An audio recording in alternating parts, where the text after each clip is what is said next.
नमस्कार, मैं हूं आपका दोस्त विजय विद्रोही और आप देख रहे हैं हमारा खास कार्यक्रम विजय फैक्टर। तो बिहार के विधानसभा चुनाव के प्रथम चरण का वोटिंग का अंतिम आंकड़ा चुनाव आयोग की तरफ से हमारे सामने आ गया है।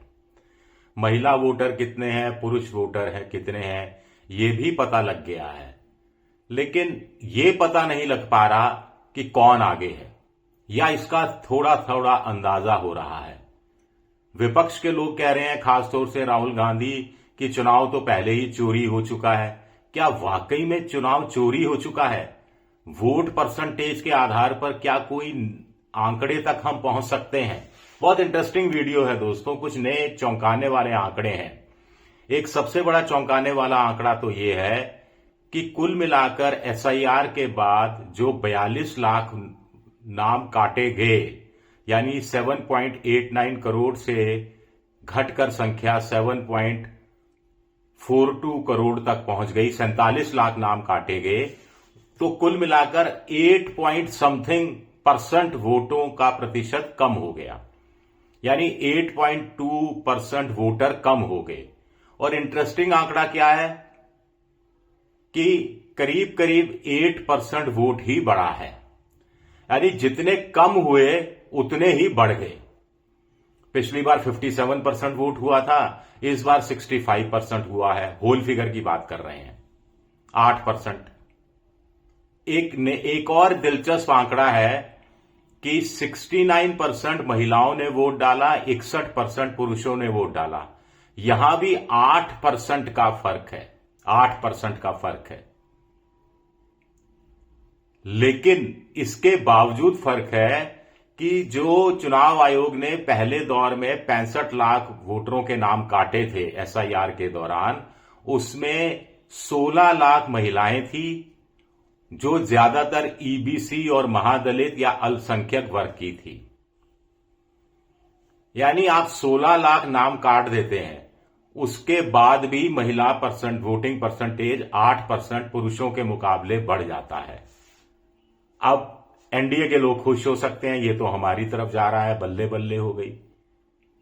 लेकिन 2020 में भी कुछ कुछ ऐसा हुआ था कि पुरुषों के मुकाबले में 6% अधिक महिलाओं ने वोट की प्रक्रिया में हिस्सा लिया था। लेकिन एक्चुअल जब महिला वोटर किसको कितने मिले, तो एनडीए को 38% मिले थे और महागठबंधन को 37% मिले थे। सिर्फ 1% का फर्क था। इस बार फर्क है 8% का। तो दोनों के बीच में महिला वोटरों ने जिस ढंग से 10,000 योजना के तहत दबाकर वोट दिया है, अगर इस बात की तरफ हम जाते हैं तो फिर आप मानकर चलिए कि इस बार एनडीए को महागठबंधन के मुकाबले फाइनल जो काउंट होगा उसमें 2% तक का इजाफा हो सकता है। तो क्या माना जाए, चुनाव उस तरफ पलट जाएगा? अभी इस निष्कर्ष पर पहुंचना थोड़ा मुश्किल है, क्योंकि एकाध और आंकड़े को देखना जरूरी है। पहले मैं आपको बता दूं कि दूसरे चरण का मतदान पहले चरण के मतदान से पूरी तरह से प्रभावित होने वाला है। कैसे? पहले चरण में अगर 65% वोट पड़े, तो दूसरे चरण में इससे ज्यादा भी वोट पड़ सकते हैं, इससे कम वोट पड़ने वाला नहीं है। दूसरे चरण में दोनों गठबंधन और ज्यादा जोर लगा देंगे, अपने अपने समर्थकों को चुनाव में बूथ तक ले जाने में पूरा और जोर लगा देंगे। अगर पहले चरण में महिलाओं ने बढ़ चढ़कर वोट दिया है, जो दिया ही है 8% ज्यादा, तो एनडीए पूरा जोर लगाएगा, खासतौर से नीतीश की पार्टी, कि ये जो टेम्पो है ये बरकरार रहे, ना केवल बरकरार रहे बल्कि और बड़ी संख्या में महिलाएं सामने आए। इससे चुनाव और इंटरेस्टिंग हो जाएगा। लेकिन हमें यह नहीं भूलना चाहिए कि महिला के अलावा एक वाई फैक्टर भी था, युवा वोटर का फैक्टर, जिसने भी इस बार बढ़ चढ़कर वोट दिया। अब महिलाओं का तो आप काउंट कर सकते हैं लिंग के आधार पर, पुरुष है महिला है। अब चुनाव आयोग ये आंकड़ा अभी नहीं दे पाएगा, उसमें गहरी स्टडी चाहिए कि 18 से 40 साल के युवाओं में से कितनों ने किसके पक्ष में वोट दिया, ये तो बाद में ही पता लग पाएगा। लेकिन उत्साह बराबर का दिख रहा था। तो दूसरे चरण में और बड़ी संख्या में इस तरह का युवा मतदाता सामने आ सकता है। प्रशांत किशोर एक बहुत बड़े डिसरप्टर के रूप में दूसरे चरण में सामने आ सकते हैं, क्योंकि उनको लग रहा है कि 65% युवा बदलाव की बात कर रहे थे और अब देखिए एक बढ़ा हुआ वोट परसेंटेज इसी तरफ इशारा कर रहा है कि बदलाव हो रहा है, तो और जोर लगाया जाए। अब इंटरेस्टिंग आंकड़ा, आमतौर पर होता क्या है कि शाम को 3 से 5 बजे, आजकल 3 से 6 बजे तक वोटिंग होती है। पहले 8 से 5 होती थी, अब 7 से 6 बजे तक होती है। तो आखिरी 2 घंटे में दोनों पॉलिटिकल जो भी मेन राइवलरी पार्टियां हैं, ये जोर लगाते थे कि उनका वोटर घर से निकले। इनको अंदाज हो जाता था कि किसका वोटर ज्यादा निकल रहा है। लेकिन बिहार, और फिर लाइनें भी लगती थी, वोट का टाइम खत्म हो जाए लेकिन तब तक जो लाइन में लग गया वो तो वोट देकर जाएगा ही। इस बार इंटरेस्टिंग हुआ, और फर्जीवाड़े भी यही आखिरी 2 घंटे में होते थे। खासतौर से जिसकी सरकार है, जिसके मुलाजिम है, सरकारी अधिकारी हैं, उन पर आरोप लगता था कि मिली भगत से उन्होंने वोटिंग परसेंटेज बढ़ा ली, क्योंकि तब तक अंदाजा भी हो जाता है कौन वोट देने आया है, कौन वोट देने नहीं आया है, और किसके वोट देने आने की अब संभावना खत्म हो गई है, क्योंकि वोटिंग खत्म होने में आधा घंटा पौन घंटा रह गया। कुछ अंदाजा हो जाता था मोटे तौर पर। लेकिन इस बार बड़ा इंटरेस्टिंग हुआ। देखिए 9 बजे तक 14%, 11 बजे तक 28%, यानी 9 से 11 के बीच में 14% वोट बढ़ जाता है 2 घंटे में।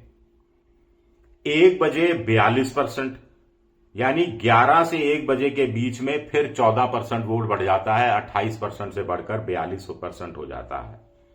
लेकिन 3 बजे 54%, 53 पॉइंट समथिंग, मैं होल फिगर में ले रहा हूं, 54%।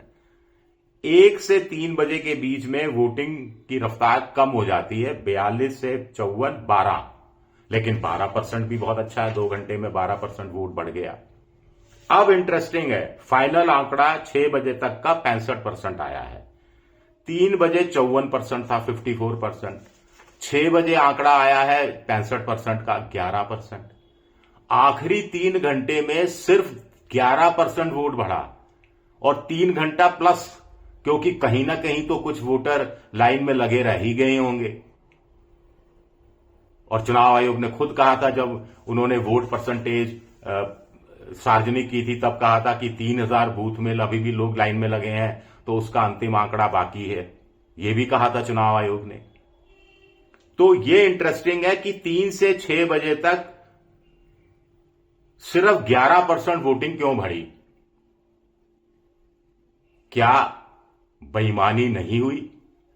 इसके कारण वोटिंग सिर्फ 11% बढ़ी, या सुबह 7 बजे से ही सिलसिला इस तरह का रख दिया गया ताकि शाम को लंबी लाइनें लगी, फिर वीडियोग्राफी नहीं मिली, तो और इस तरह के आरोप विपक्ष लगाता रहा। इन सब से आरोपों से बचने के लिए क्या, मैं सिर्फ सवाल उठा रहा हूं, क्या स्ट्रेटेजी बदल दी गई? यह भी अपने आप में बड़ा इंटरेस्टिंग आंकड़ा सामने आता है। खैर, किसी पर कोई दोष नहीं है, इससे आगे मैं कुछ कहना नहीं चाहता, लेकिन ये आंकड़े अपने आप में कहानी जरूर बताते हुए दिखाई दे रहे हैं। बिटवीन द लाइन्स आप पढ़ लीजिए, आपको अंदाजा हो जाएगा कि पहले चरण के बाद कौन आगे है, कौन पीछे है, और कितने पीछे है। शुक्रिया मेरा वीडियो देखने के लिए, बहुत बहुत शुक्रिया।